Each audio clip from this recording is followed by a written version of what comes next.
Hey, well, it's the new year, and who would I rather have started out my new year with than my two great friends, Bill Haas and Rick White. Welcome, guys. Good afternoon now for me anyway. Yeah, Happy New Year, everyone. Yes, Happy New Year. It sure is. Hey, let's talk about SMS systems. Now is the time to make a transformation in your shop, break away from your legacy SMS and embrace Shopware management system. Now, Shopware can show you the way to increase profits and happier customers. And who doesn't want a happier customer? And obviously, how about a more efficient staff? Sign me up for that. Visit shop-ware.com/demo for a free preview. Thank you, Shopware. Hey, look at guys. We're here going to talk about pricing parts purchased from the OEs. And I don't think we can talk enough about that, because I know as coaches, I'm sure that that's one of the areas that you look at probably pretty soon on in your relationship with a new client, as you're looking, to find margin gaps. And I bet you find bushels full, like, fresh tomatoes in August. And so we're here to talk about, the whole pricing from the OEs. Bill Haas, Haas Performance Consulting, and Rick White from 180biz. Guys, why? Oh, why do we need to talk about this? Because a lot of people are stuck. They just get stuck on this. They just can't get beyond the concept that they're really just buying parts. Bill, I think it goes a little deeper. I think they're afraid. Oh, yes. Right? It's not really being stuck. I think they're afraid that there's some unwritten rule in our industry that we're supposed to be cheaper than the dealer. Yes. The mystique is, right? People come to me because I do work for less than what they'll get charged at the dealer. So here's the dealer experience. If you want to treat people like the dealer, have a really nice facility, treat them like crap, never call them, and take forever with their car, and you'll be able to duplicate the dealership experience. I got to tell you, my wife's car was brought into the shop December 5th for a transmission problem. What's today? January 3rd. It's not done yet. And they're the experts. They're the experts. And the only way I get information is if I start chasing the advisors to find out what the status is on my car. Wow. And that's for a transmission. So, we can make a lot of excuses for why the transmission is complicated. There's a lot of parts. Okay. So since we're going to tell wife stories, I'll tell one on my wife. My wife's car, under warranty, goes back to the dealer. The battery has to be replaced under warranty. They don't have it in stock. We have to order the battery for my wife's car that's under warranty. We'll order the battery and call you when it's in. What do you think? Due to the strike, we don't have the parts yet. Yeah, but this car wasn't built by that company. Oh, okay. So they can't use the strike excuse. 2 weeks. Oh, well, after a week, I called to see if the battery that they ordered was in. It took somebody like almost 15 minutes to find out if the battery had come in or not. Mm-hmm. The battery was there. Nobody ever called us. Nobody ever said anything. So now that we know the battery's there, the car goes back, the battery gets replaced under warranty. But why didn't anybody give us better service? Why didn't somebody call? Because they're so busy, they don't care. Boy, that's not the dealership I've been in. They're not that busy. Okay, guys, thank you so much for your personal nightmare. But Carm, I think this is important because you're this right. whole fear thing, we've got to overcome the fear before we can talk about pricing. You're right. And my point, here's where I was going. We're really talking to ourselves that we're the dealer alternative, and it's almost like that could be one of the strongest marketing, strategies that we could have, because the dealer is not all that is cracked up to be. And you know, you go back to The your experience is horrible. it is horrible. So because of what they do as a competitor to our bays and our living, why are we afraid to buy that part from the dealer and afraid to put it through our normal price matrix? Because I think what happens is people aren't aware that once they touch that dealer part, they're adding more value to it. And because they're adding more value to it, they should feel comfortable pricing it normally. They don't have a value proposition inside the place, right, Bill? No, well, they're not starting with the end in mind, right? The end goal is how much money does this business need to make? How much money do I need to make to pay all my bills and have money left over at the end so I can pay my taxes, pay down debt, reinvest in the business? That's what we call net profit, right? But they're not even thinking about that. They're so focused on competing on price that they completely lose sight of how much money do I need to make and what are my profit strategies to get me there. So they're focused on the wrong thing. They're focused on, oh, the dealer might sell it for less money or a different price, or they have this suggested list price. And one of the things that people really don't understand is that the consumer cannot go in and buy the part like we buy the part, that by the time they buy the part as part of a service, it's gone from the parts department to the service department. And guess what the service department does? They mark it up.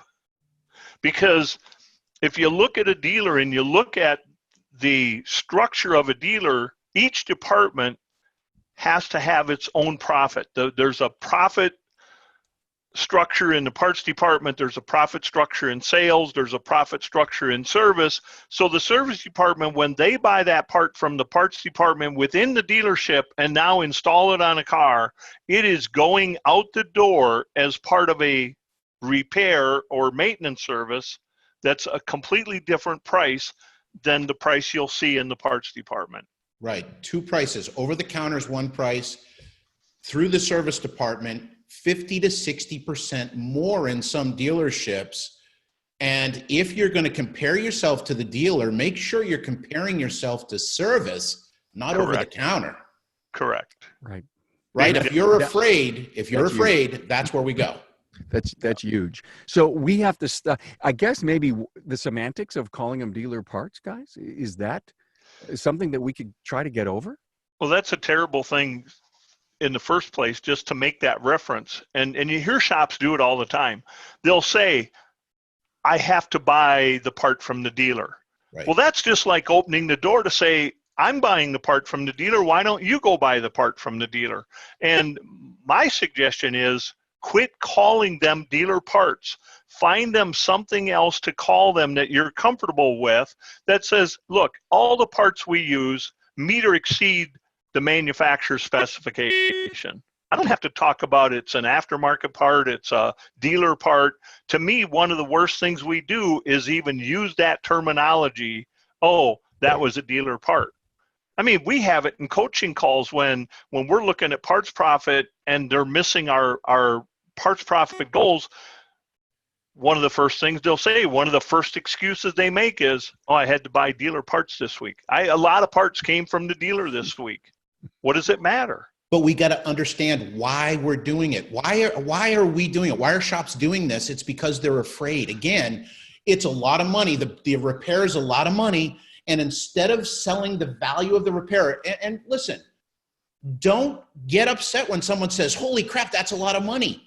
Today it is. Just agree with the customer. You're absolutely right. And boy, am I glad you're here with us today, because we're going to take great care of you. You're going to get a great warranty, and then sell the value, flip it to value as quickly as you can. Right. Someone's going to give you a price objection, flip it to value as quickly as you can. But understand that it's a deflection. When you say, I've got to buy a dealer part, you're trying to blame the dealer for the expensive repair. But Bill, like you say, once you say that to the customer, you're almost begging them to price shop you. Yeah. Rick's making a really excellent point here is, that whole comment by a customer to say, wow, that's expensive. What they're acknowledging is the price, the cost of the repair. They didn't say, I won't pay it. They're just making an acknowledgement. And most shops and advisors, unfortunately, they immediately back up from that comment and say, oh, I'm too expensive. That's not what they said. No. They're simply acknowledging, and we don't know what their point of reference is. Is Right. their point of reference? So maybe we're doing a transmission repair. Transmission repairs are expensive. Maybe we're doing head gaskets. Head gasket repairs are expensive. It really doesn't matter what it is. But if you think about it, in the transmission world, a transmission repair is expensive. So if they make that statement and go, wow, that's really expensive, what's their point of reference? The last time they had a transmission rebuilt? Right. Well, we know that there's about somewhere between 7 to 11 years between transmissions, a customer needing a transmission rebuilt or repaired, right? So they're thinking about what they paid 10 years ago. That's their point of reference. Yes, it is expensive. But I think we have to get comfortable understanding that that is simply an acknowledgement. It is not a rejection. Correct. Absolutely. Hey guys, last week last Town Hall Academy last week was on labor rates and raising our labor rates and not losing car count. And I had Devin Kelly, David Johnson, and David Roman. And David Johnson's hanging out with us here. And, a lot of what they talked about was having confidence and a good value proposition. And, I think the point is, if you get a part, no matter where you buy it from, no matter where you buy it from, because you're making the strategic decision in your company as to where you're going to acquire the part to do the job to satisfy the customer, you throw it through a price matrix. Why should it matter? Absolutely. Well, it doesn't. The source absolutely doesn't matter. What matters is... Go ahead, I'm sorry. Oh, go ahead, Rick. No, you go. Okay. So what really matters is I make the decision of the parts we're going to use based on quality, performance, warranty, all those are all the things. Could I buy parts for less money? Yeah, I can, but they're probably not going to meet the performance standard that I'm looking for in giving the customer a good job, and the level of risk that I'm taking and the exposure that I have in the liability based on the parts I put on the cars, right? Or that I use in the repair maintenance process. That's the basis for what parts I buy and who I determine I buy them from. How I sell them is simply a profit strategy.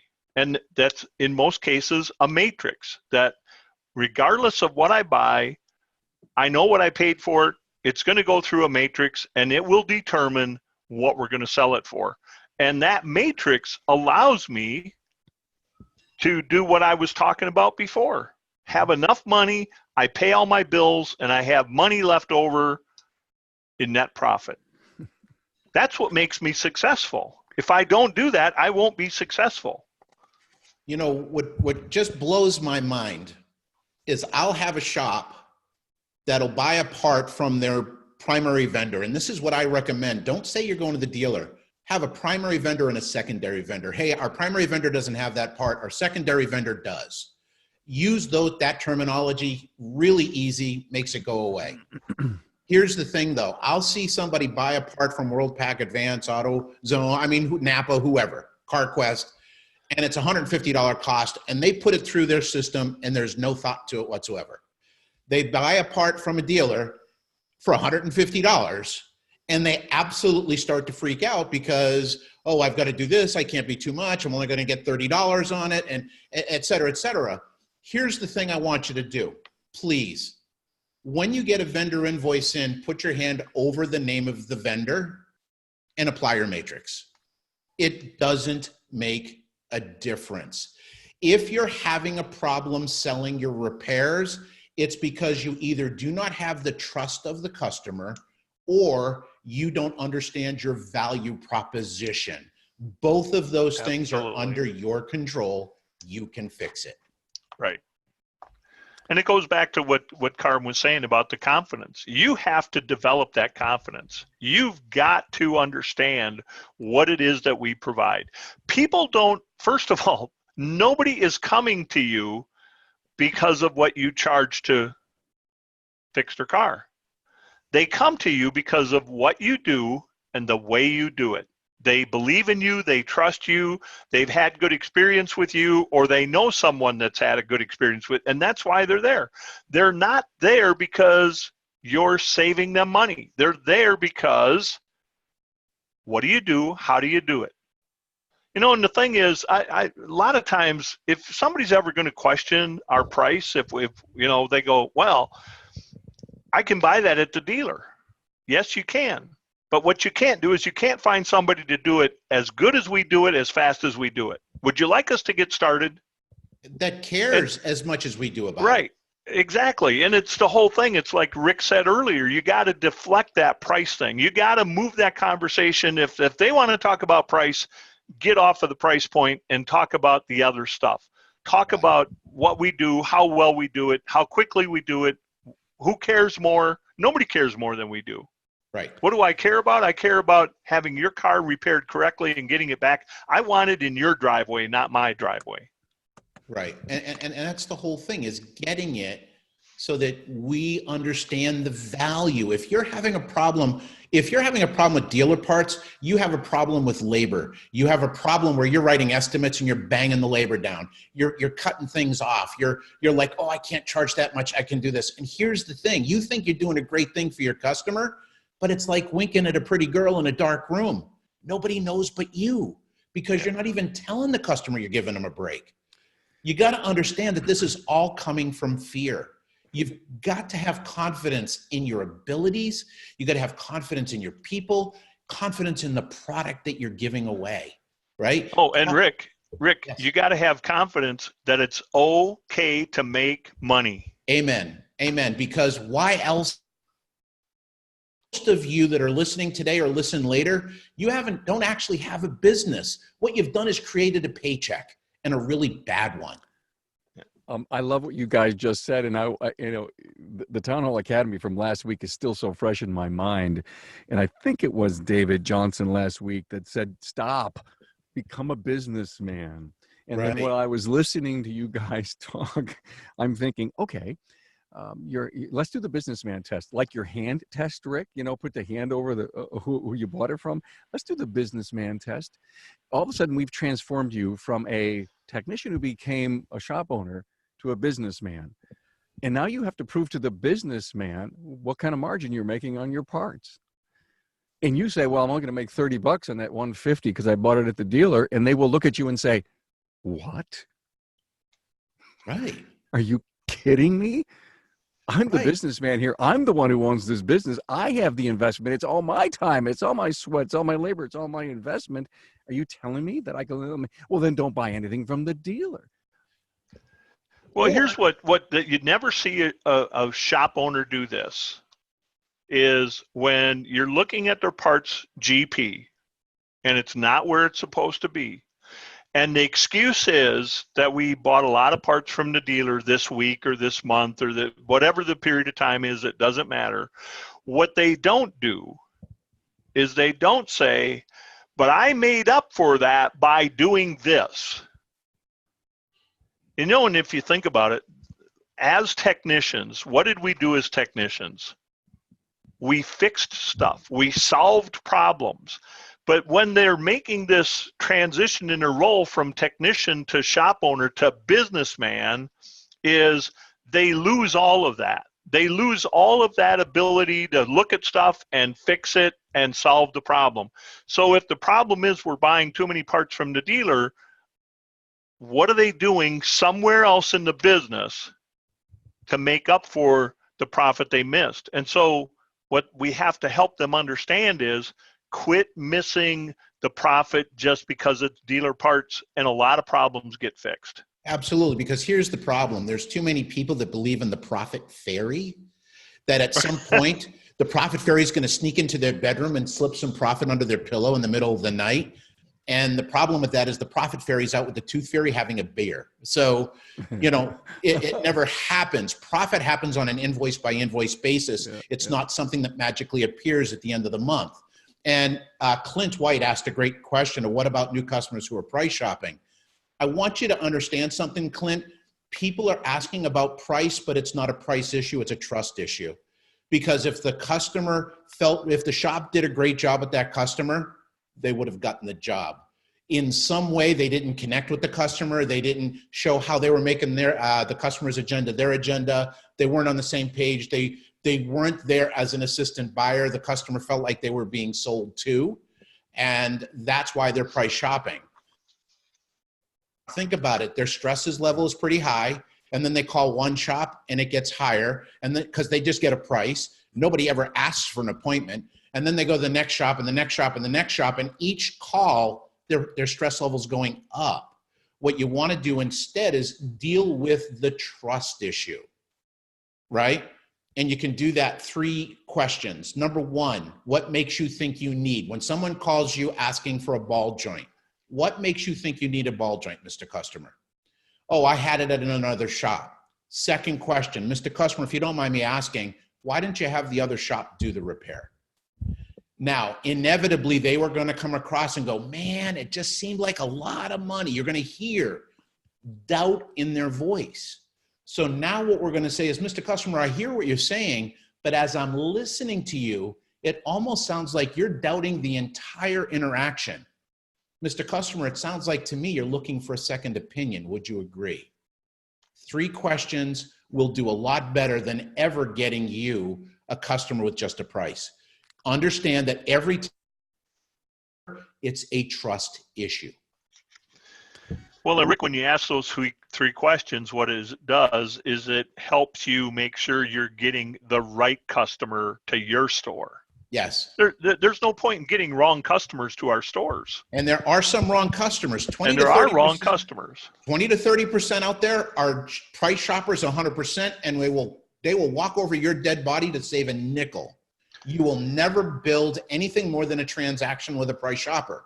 70 to 80% of the people out there are value shoppers, but you have to be able to show them the value. They're not going to sit back and try to figure it out. You got to be able to go up to them and say, Mr. Customer, I am so glad you're here. You're at the best place. Here's why we're the best place. Don't put other people down because that makes you look bad. Just tell them all the great stuff they're going to get from doing business with you, becoming part of your family, right? Welcome to our family. Absolutely. Hey guys, thanks. I love where we're going so far. Hey, I want to stop and where's my finger? There it is. Talk about Shopware again. It's time to transform your shop with the only management system that will give you more profit and more time. I know they've got some really fabulous matrices in Shopware. Find out how shops using Shopware are driving up their profit with more efficient staff and happier customers. Visit shop-ware.com for a free demo. I like where we're going. A comment from my great friend, Bobby Bassett from Gates. He says, shops continue to take shortcuts, not doing the complete job to keep the cost down for fear the customer will go somewhere else. And we talked about that more in the podcast in the last month. Rick and Bill, I've continued to hear the word fear and confidence. You can't grow a business from a place of fear. It is not physically possible. When we are afraid, we withdraw. When we're afraid, we pull back, we constrict, we get smaller. You cannot grow a business from a place of fear. How do you replace that? By understanding the value. Maybe you need a coach. You know, Bill's a great coach. I think I'm a good coach. There's a lot of coaching options out there that can help you see your business from another perspective that will give you the confidence that will allow you to step up, chin up, shoulders back, chest out. And you know something? I am happy to explain my price to somebody. I would much rather explain my price once than to apologize for poor quality over a lifetime. Absolutely. End of story. And if they don't like my price, God bless them. I wish you well. If it doesn't work out, please let me know. We're here to serve. But guess what? I don't walk away unprofitable. Well, here's the thing, and I think to Rick's point, there are some people that are price sensitive. There are some people that won't ever understand our value. But Rick made an important comment. He said, we are here to help. And I will help to the point of if when I realize that this is not a good fit, that this isn't going to be a good match, doing business with you is not going to be good for either one of us, I will recommend a competitor that does cheap work, because I like to keep those competitors busy with non-profitable work. I did a rant a while back, and I said the words, fear makes you stupid. And Fear so, doesn't make us stupid. Fear is normal. And here's the thing. We wait for fear to go away. Fear never goes away. You never conquer fear. You win battles with fear, but fear comes back in different shapes and different forms and is going to your entire business life. But what you need to understand is that brick wall that fear has placed in front of you, when you get close to it, you're going to recognize it's nothing but a thin little curtain, a veil. And everything you want for your business and for your life is on the other side of that fear. you know, Well, the whole thing about being afraid, when you think about it, when you're having these conversations with shops that are afraid to charge more than the dealer list, right? What is it that they're really afraid of? Because I don't think they're afraid of charging more than the dealer list. What is the ultimate thing that they're afraid of? They're afraid of the customer leaving. They're afraid if I charge more than that dealer list price, the customer will go somewhere else. But fear builds on that, Bill. Fear. Absolutely. We start with the customer's going to leave, and then I'm not going to be able to make payroll, and then I'm not going to be able to pay my bills, and then my wife's going to leave me, my kids won't love me anymore, and I'm going to lose my business. And that's what they should be afraid of. And that's what they should be afraid of. But the wrong way. The wrong way, absolutely. They should be afraid of doing that job for the incorrect profit because of all those things I won't be able to do. Right. And one of the things that I see is I can either take great care of my customers and really love them, or I can make a profit. And I'm here to tell you to take the word or, cross it out, and put and. Yes. You can love your customers and make a healthy profit for yourself and your business. You should be making money. You should be you should be taking a shareholder distribution out quarterly. How many of you are doing that beyond getting paid really well for what you do in the business? So few shop owners are doing it, and it's because we're afraid. Clint White says, so having properly trained service advisors is the #1 answer for this dealer part issue. It's critical. It is critical. You can have all the processes and you can have all the strategies and you can have all the goals, but if those people haven't been provided the training and don't have the tools that they need, it's not going to happen.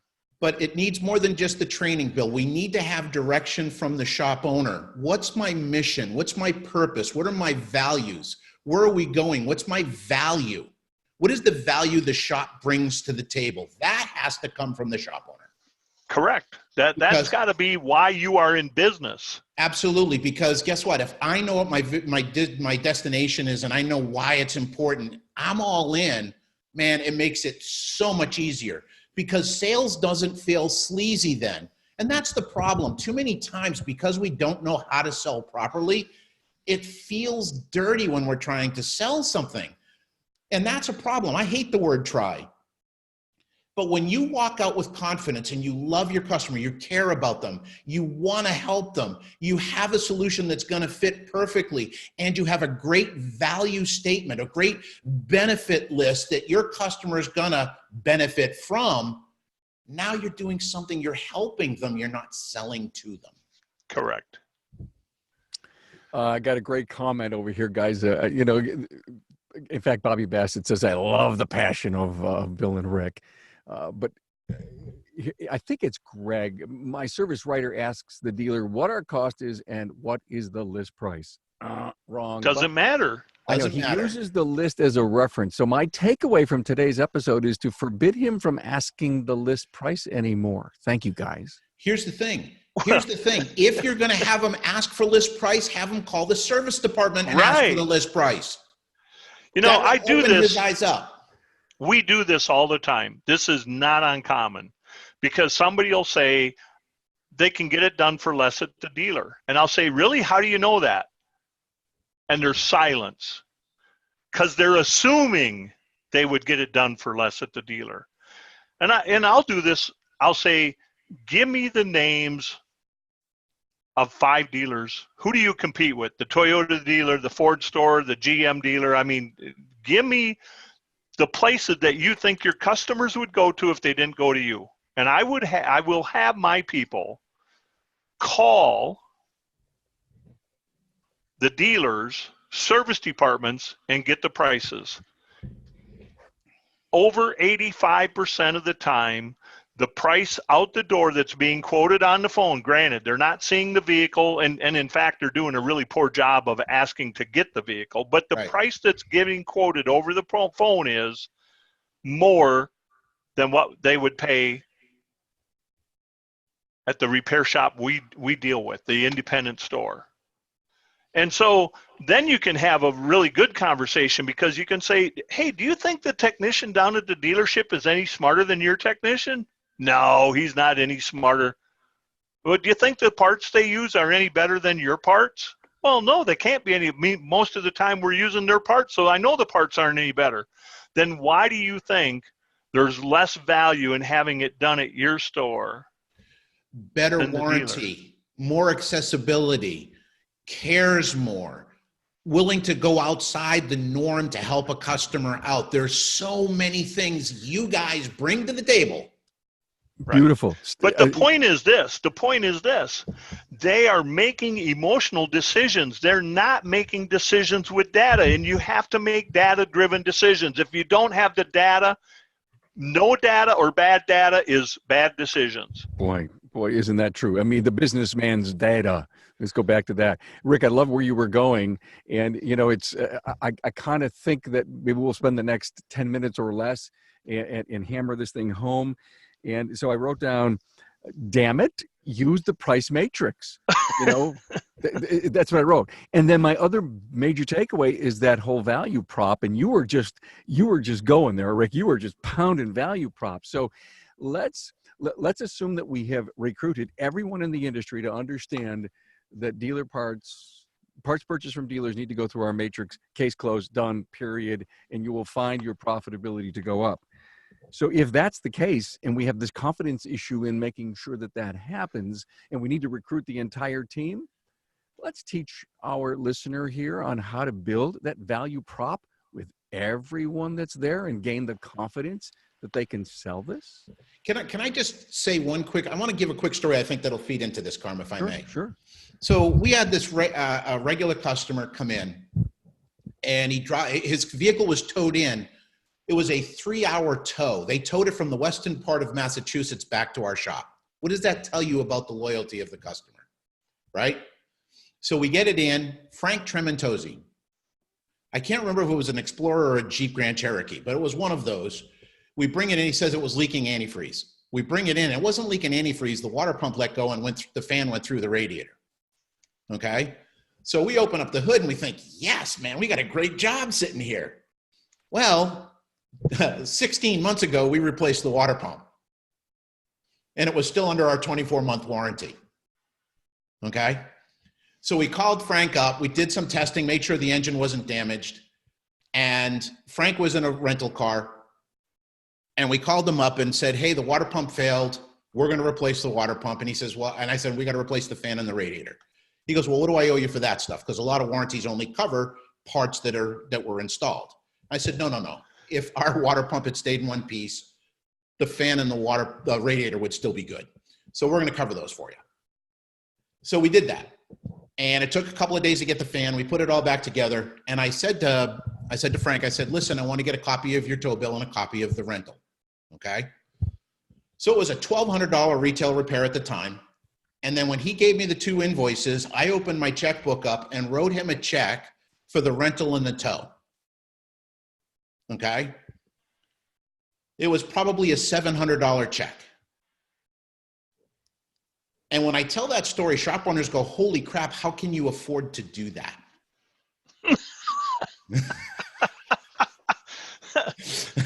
And it would be because I charged the profit. I had a profit model and I ran that profit model and I had money in the bank set aside for just that issue. And people are like, oh my God, I could never do that. And I'm like, no, you don't understand. I swear to God, Frank was stopping people as he walked down the street for the next week because I got 10 new customers from him that week. Okay? When you charge enough, you can take amazing care of your customers and you don't have to freak out. It's an amazing concept. But part of it is getting to understand the value you bring to the table.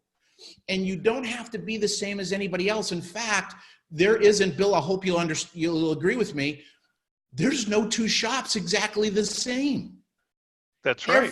Every one of us has a different spin, a different, you got one guy that's a BMW guy that is so precise about everything he does, and that's his selling point. You got another guy, man, we just love the community and we're really into the community. That's your selling point. There's so much difference. You don't have to be the same. Maybe you're open 7 days a week. That's a benefit. Maybe you're open longer hours. That's a benefit. Maybe you're going to give, one of the things I did was every customer got my cell phone number. And to this day, people still look at me and go, you're absolutely soft. Guess what? I've been coaching now for, holy crap, 17 years. And every one of my emails has my cell phone number. I believe that I've got to be available when you need me, not when I need you. Access. And I think that concept is a huge thing. Accessibility is a huge thing. Washing the vehicles. I mean, there's so many different things. Bill, chime in. Well, there's certainly all of that. But I mean, I just boil it down to, look, you might find somebody to do it for less. You'll never find somebody to do it better or faster. That's what we built the business on. We built the business on we were better and we were faster. And I don't care who you compared us to. And then, yes, I can go into the whole litany of, right, we offer loaner cars, we have shuttle rides, we, have Wi-Fi, we have, we were pet friendly. Boy, you gotta, how do you not be pet friendly today? You come in and we know the dogs' names and we have dog treats and, all that kind of, but I think to Rick's point is find out what it is for you. Don't try to be the other guy. No. And to that point is, why are you trying to be the dealer? If people wanted their cars fixed at the dealer, they would have already been in the dealer service bay. David Johnson last week said something so interesting about dealer parts. He says, listen, if the water pump that was on that Chevy lasted 15 years and I buy another one and say I buy it at the dealer, for example, it'll last another 15 years. So why am I not giving a 5-year warranty? I mean, I agree completely. And there's a value add, and he's got a great program on batteries. David, I can't quite remember if you could put it in the Zoom chat. Was it lifetime or was it a 5? No, I think it was lifetime. They never bought another battery, if I remember right. What David was talking about was they never bought another battery. Never bought another battery. So he didn't worry about battery warranties or prorating warranties. It was just like, your car doesn't start, here's the battery. Your car starts. You bring it back, we constantly test it, you get a new one. He has a fee up front to install it. He says that's a little larger than normal.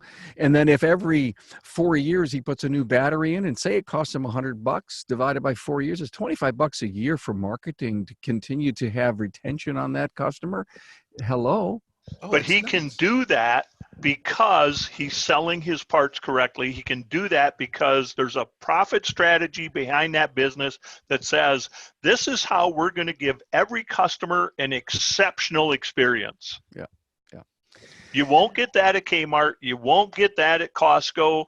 You sure as hell never get that at a car dealership. There's a few car dealerships, but they're few and far between. Very few. And you know something, if you ever want to talk about value, I want to write down Carm, I know you take notes. John Ruskin, Ruskin.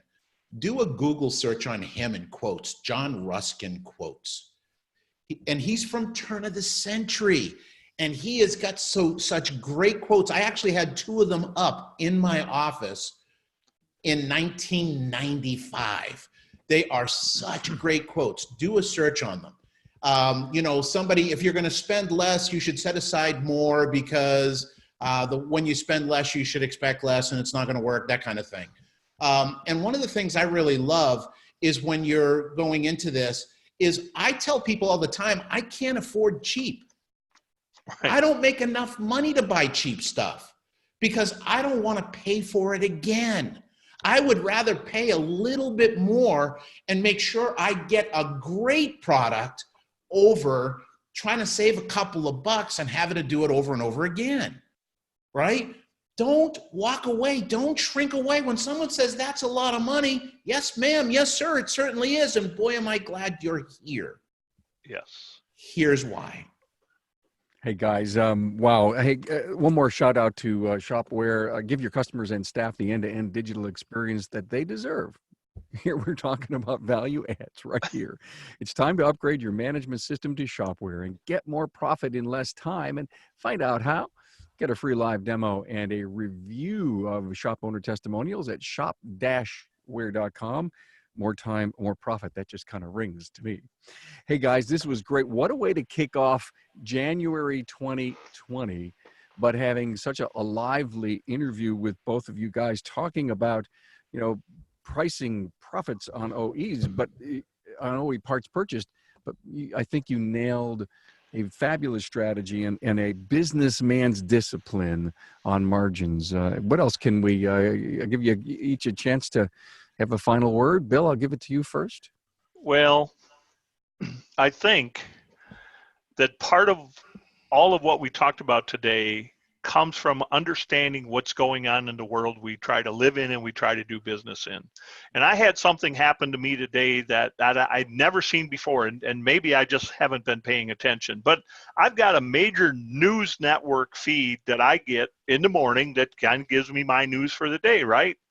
Believe it or not, today, here's an ad that came up from in this news feed that said, OE parts for less than 35%, or was 35%, as much as 35% off the list price, delivered anywhere. So now this is something new we're going to have to deal with, because this is, if I saw it, a lot of people saw it.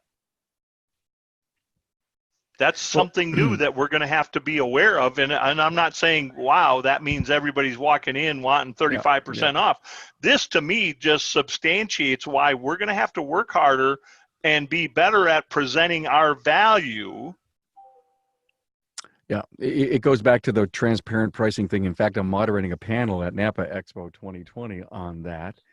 And I'm excited about that. And there's a lot of people signing up for it, because we have to learn how to deal with that. And trust me, you guys would have the perfect strategy, the businessman's mentality, the value proposition that gets by all of this stuff. Yet our younger generations have access. They're questioning things, and we just have to give them a place to come to where they're getting, let's go back to the environment, the perks, and all the stuff that equates to whatever it is that they're paying, and they walk away feeling good about. Interesting. Thanks for bringing that up, Bill. Rick? It's different. It's new. It's different. Be ready for it. Yeah. Make sure that you understand what you're going to do in your business to overcome those kinds of things being presented to you. A wise old mentor of mine, and I won't say old, but at the time that he was really mentoring me, he had a little more gray hair than I do, but he always told me a very wise statement. He says, "Carm, pay attention." Yeah, those were one of his wisest words he could ever give me. I say, what about this and that? He goes, well, he'd tell me his particular take, because I go to the well, mentoring, you go to the well and you ask, and then he'd say, pay attention. I think you are, but keep paying attention. Rick, I'll give you the last word. Okay, so bottom line, this all starts with a profit model, right? Understanding what you want and need for net profit, and then backing into a gross profit model that works. Now, ultimately, do I think there's a lot of things coming to us on the horizon? I do. I think that as the transparency gets clearer and clearer, I think we're going to be shifting our profit models so that maybe like the construction industry, we're going to be doing stuff at cost or 10 over cost. We're still going to source the parts for quality purposes and counterfeit parts and all that. But I think eventually it's not going to change the price of the repairs. It's just you're going to be charging all your gross profit and labor someday. And I'm okay with that because ultimately you're a businessman. It doesn't matter. What I want you to remember for me for two things for this time together is number one, you don't sell parts. You don't sell labor. You sell solutions. You sell fixed cars. You sell dependability, reliability, safety, peace of mind. Those are the things you sell, okay? That's the first thing I want you to remember. And the second thing, I can't think of right now, the second thing I want you to be aware of is you've got to have confidence. That confidence is going to come from understanding the value you bring to the table. And I want you to understand that you can love your customers, make a profit, but you've got to be the CEO of your business. That's what Bob Greenwood, our friend, says many, many times. You can't manage a shop from a creeper. You can't lead it from the front counter. You have to be the CEO of your business. So please get on board, start to create a business that serves you, the business that you deserve. Wow. It's like a homily, guys. Thank you. You've gone to Margin's church here today. Thanks so much to Bill Haas from Haas Performance Consulting and Rick White, 180biz. I appreciate your friendship and all the great advice today. Appreciate you both very much. Thank you so much. Thanks, guys. Thank you. Take care. Happy New Year, everybody. Go make some money.